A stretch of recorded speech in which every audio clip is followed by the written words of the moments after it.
ரோமருக்கு எழுதின சுவிசேஷம் 7ஆம் அதிகாரம் 15வது வசனத்தை வாசிக்க கேட்கலாம்.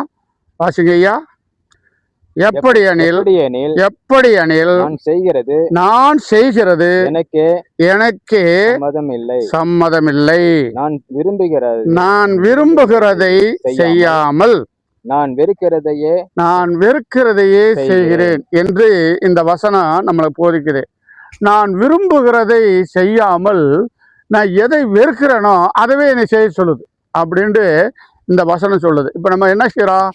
மனுஷன் நம்ம விரும்புகிறதான் செய்வோம். என்ன செய்வோம்? எனக்கு என்ன சாப்பாடு பிடிக்குதோ அதைத்தான் சாப்பிடுவோம். நம்ம என்ன சினிமாவுக்கு போகணும்னு நினைக்கிறோமோ அந்த சினிமாவுக்கு தான் போவோம். நான் என்ன சட்டை போடணும்னு நினைக்கிறேனோ அதைத்தான் நான் விரும்புகிறத போடுவோம். ஆனால் இந்த வசனம் என்ன சொல்லுது? நான் விரும்புகிறதை செய்யாமல் நான் வெறுக்கிறதையே செய்கிறேன் என்று இந்த வசனம் சொல்லுது. அது எப்படின்ட்டு கொஞ்சம் நேரம் நம்ம தியானிக்க போகிறோம். அவ்வளோதான் வித்தியாசம், வேறு ஒன்றும் இல்லை. இந்த மனுஷங்கிட்ட எப்படி மாறுபட்ட குணங்கள் இருக்குது அப்படின்னு தான் சொல்ல போகிறோம். அந்த 2வது வசனம், அதாவது 16வது வசனம், இப்படி நான் விரும்புகிறதை செய்கிறவனாக இருக்க நியாயப்பிரமாணம் நல்லதென்று ஒத்துக்கொள்ளுகிறேனே, ஆதலால் நான் அல்ல எனக்குள்ள வாசமாயிருக்கிற பாவமே அப்படி செய்கிறது. அருமையான தேவஜனமே, இந்த மனுஷ உடல்ல 2 குணங்கள் இருக்கான். இந்த உடல்ல என்ன இருக்குதான்? இந்த மனுஷ உடல்ல 2 குணங்கள் இருக்குதான். ஒன்று நல்ல குணங்கள், ஒன்று கெட்ட குணங்கள். அதாவது நல்ல குணங்கள் என்ன செய்யும்?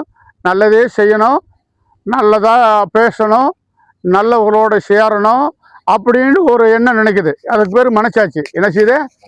அது என்ன செய்வாங்க? தேவனுடைய அது உயிர்னு சொல்லப்படுறது. தேவனுடைய உயிர், ஆண்டவருடைய கிருபை. நல்லதவே பேசணும், நல்லதவே செய்யணும், நல்லதவே வாழணும் என்பது தேவனுடைய கிருபையாக இருக்கிறது. அல்லேலூயா, அல்லேலூயா. அப்படி இருக்க ஆனால் நம்ம மனசு என்ன செய்தான்? தீமையும் சேர்த்து விரும்பதான். சில நேரங்கள் என்ன பண்ணுதான்? மனசுக்கு ஒப்பாத, நம்மளுக்கு ஒப்பாத காரியத்தை செய்யலாம். எப்படின்னா பாரு, சில நேரங்களில் பீடி பிடிக்கிறாங்க. அந்த பீடி அவங்களுக்கு தப்புன்னு தெரியுது. என்ன தெரியுது? அது பீடி குடிச்ச உடலுக்கு கேடு, அது தப்பு என்று அவங்களுக்கு தெரியுது. தெரியுமா தெரியாதா? தெரியும். ஆனாலும் அதை குடிக்கிறாங்க. அதை தப்புன்னு தெரிஞ்சும் அதை குடிக்கிறாங்கன்னா அந்த குணத்துக்கு பேர் என்ன? சாத்தாங்குணம். அது என்னது? சாத்தாங்குணம். தனக்கு தன்னுடைய சொந்த காசிலே சூனியம் வைத்து கொள்ளுக்கிற, தன் உயிருக்கு உழ வைக்கிற, தனக்கு ஆபத்துன்னு தெரிஞ்சு இருந்தும் அதை என்ன செய்கிறான்? அந்த மனுஷன் செய்கிறான்.